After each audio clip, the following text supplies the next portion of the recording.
UK की visa ratio क्या चल रही है, ये वो क्वेश्चन है। अगर स्टूडेंट है तो वो भी पूछते हैं, एंड अगर कोई स्किल्ड वर्क वीज़ा अप्लाई कर रहा है तो देन वो भी पूछता है कि जो हमारा वीज़ा है जब हम अप्लाई करेंगे तो कितने परसेंट चांसेस है अप्रूव होने के और कितने परसेंट चांसेस हैं रिफ्यूज़ होने के। पहले भी मैंने इस पे बात की और यूके की जो पॉलिसी है उस पर भी डिस्कशन की कि एक्चुअली यूके आपको वीज़ा देना चाहता है। अगर आप खुद से उसको ये कहें कि मुझे वीज़ा नहीं चाहिए तो देन ही आपका वीज़ा रिफ्यूज़ होता है। अदरवाइज़ आपके जो सक्सेस चांसेस होते हैं वो ऑलमोस्ट, मैं तो यही कहता हूँ, 100% ही होते हैं। अब केस टू केस केसेस होते हैं, यानी स्टडी वीज़ा में भी कुछ केसेस ऐसे होते हैं, जैसे फाउंडेशन के कोर्सेज़ हैं, अंडर ग्रेड के कोर्सेज़ हैं आपके, फिर आपके पोस्ट ग्रेड के कोर्सेज़ हैं, फिर उसके बाद आपकी रिसर्च डिग्रीज़ हैं। तो हर एक की जो वीज़ा रेशियो है वो उस हिसाब से होती है। जिसमें इंटरव्यू के चांसेस ज़्यादा होते हैं और आप प्रिपेयर्ड नहीं होते तो देन उसमें रिजेक्शन के चांसेस ज़्यादा हो जाते हैं। इसी तरह से स्किल्ड वर्क वीज़ा में अगर आपने कोई डॉक्यूमेंट ऐसा लगा दिया है जिसकी बेस पे आपकी जो है वेरिफिकेशन नहीं हो पाई, या आपका वो उसने डाउट्स क्रिएट कर दिए आपकी जेन्युइन इंटेंशन पे, तो वीज़ा रिफ्यूज़ होता है। अदरवाइज़ आपकी जो वीज़ा रिफ्यूज़ल है वो, जैसे इनके विज़िट वीज़ा में रिफ्यूज़ल रेशो जो है वो काफ़ी ज़्यादा होती है, वो इन वीज़ा कैटेगरी में नहीं होता, क्योंकि ये एक पेट फॉर्मेट पे चलते हैं कि अगर आप स्टूडेंट हैं तो आपने यूनिवर्सिटी से कैश लेना है।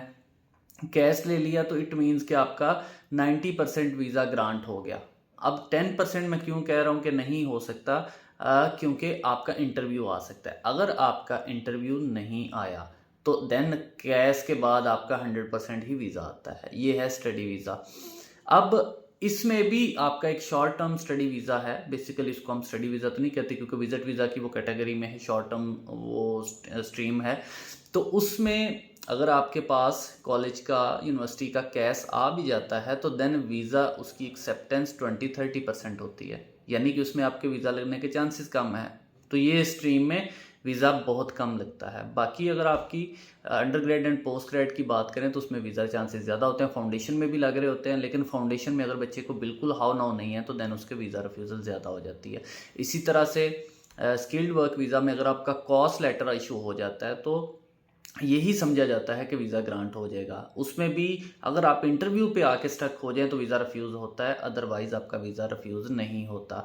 जब आप कोई भी वीज़ा अप्लाई करते हैं, हम particularly study visa and work visa की बात करें, तो उसमें अगर आपको कोई एडिशनल डॉक्यूमेंट नहीं पूछे जाते और आपका इंटरव्यू भी नहीं होता तो ये 100% ही एक्सेप्टेंस होती है इस केसेस में। रिजेक्शन उसी सूरत में होती है जब आपका इंटरव्यू कॉल होता है या आपसे कोई एडिशनल डॉक्यूमेंट मांगे जाते हैं और फिर उसकी फर्दर वेरिफिकेशन की जाती है। बाकी बात रही फोर्ज डॉक्यूमेंट्स की वजह से रिफ्यूज़ल की, तो वो तो सिंपल सी बात है कि अगर आपने कोई ऐसा डॉक्यूमेंट लगा दिया है जो वेरीफाई नहीं हो पाया तो वो वीज़ा रिफ्यूज़ होगा। और अगर आपने कोई ऐसा डॉक्यूमेंट लगा दिया है जो फेक है तो उस पर आपका रिफ्यूज़ भी होगा और बैन भी होगा।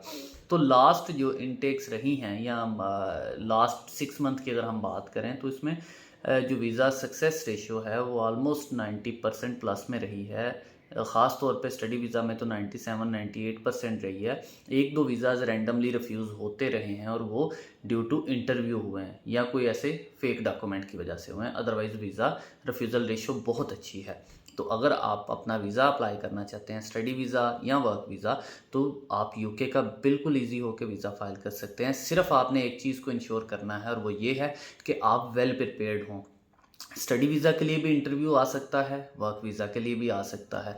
तो उनके 5 से 10 क्वेश्चंस हर स्ट्रीम के हैं, वो आपने याद करने हैं, उनको समझना है और उनको आपने प्रैक्टिस करनी है ताकि आपकी फ्लुएंसी बढ़े और आप उसको प्रॉपर कम्युनिकेट कर सकें और उसकी बात को समझ सकें। अगर आप ये काम कर लेते हैं तो फिर अगर इंटरव्यू आ भी जाता है तो 100% ही वीज़ा आपका लगेगा। तो इसलिए इन चीज़ों से आप परेशान ना हों कि हमारा वीज़ा पता नहीं लगेगा कि नहीं, वीज़ा सक्सेस रेशियो पता नहीं क्या है, पाकिस्तान के वीज़े नहीं लगेंगे। तो ये सारी चीज़ें ऐसे ही हैं, आपने, ये आप पे है। मैं हमेशा ये कहता हूँ कि यूके का वीज़ा लेना या ना लेना आपके अपने ऊपर है। अगर आप एफ़र्ट अच्छी करते हैं तो वीज़ा मिलता है, और अगर आप एफ़र्ट नहीं करते तो वीज़ा नहीं मिलता। इसके साथ साथ अगर ऑस्ट्रेलिया की बात करें, यूएसए की बात करें, तो आप उसको समझिए कि वहाँ पे आपकी एफर्ट 100% भी हो तो वीज़ा देन भी वो एम्बेसी की ज्यूरिसडिक्शन में चला जाता है, वो वीज़ा ग्रांट कर सकते हैं, रिफ्यूज़ कर सकते हैं। और आजकल तो उसका रिफ्यूज़ल ही इतना ज़्यादा है, वहाँ पे पता चलता है कि भाई यूके तो जन्नत है, और यूके का जो प्रोसेस है वो बड़ा स्मूथ है, और इसमें समझ आती है कि वो वीज़ा रिफ्यूज़ क्यों होता है। अदरवाइज़ बाकी इन कंट्रीज़ की तो कोई समझ नहीं आती। 30 सेकंड में यूएसए आपको रिफ्यूज़ कर रहा है, 5 सेकंड में रिफ्यूज़ कर रहा है। इवन आपका जो ऑस्ट्रेलिया है, आपकी 1.5-2 करोड़ की बैंक स्टेटमेंट्स के साथ, जेन्युइन सीओई के साथ, यानी यूनिवर्सिटी की अच्छी यूनिवर्सिटी की कंफर्मेशन ऑफ एनरोलमेंट के साथ वो वीज़ा रिफ्यूज़ कर रहा है आपका, तो इनसे तो बहुत अच्छा है। तो इसलिए हमेशा राइट टाइम पे राइट डिसीजन लेना चाहिए। अभी राइट टाइम पे राइट डिसीजन यूके का ही है, तो इसी को ही आप अपना फोकस में रखें। बाकी अगर आपको इस हवाले से कोई इन्फॉर्मेशन चाहिए हो तो आप मुझसे कांटेक्ट कर सकते हैं थ्रू माय व्हाट्सएप नंबर, और यहाँ पे सोशल मीडिया चैनल्स पे भी, यूट्यूब पे भी हम अवेलेबल हैं। हम मैक्सिमम कोशिश करते हैं आपकी क्वेरीज को एड्रेस करने के लिए। Thank you so much.